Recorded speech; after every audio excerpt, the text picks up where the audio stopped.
इल्म का हैज़ा, ये भी बड़ी ख़तरनाक चीज़ है।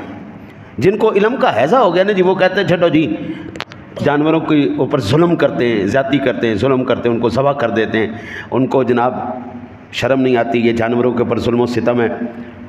इनको चाहिए ये सारे पैसे गरीबों को दे दें, बीमाओं को दे दें, उन तमाम को दे दें। इन तमाम सवालात का जवाब सहाबा ने पहले ही हुजूर से लेकर हमें दे दिया है। सहाबा इकराम अलैहिम रिदवान ने ये तमाम सवालात के जवाबात हमें लेकर दे दिए और ये बता दिया हुजूर ने, भाई आज के दिन कोई नेकी ऊंची नहीं, सिर्फ एक नेकी ऊंची है, वो जानवरों को ज़बह करना है। शरीयत नाम है अम्र इलाही का और हुक्म रसूल का।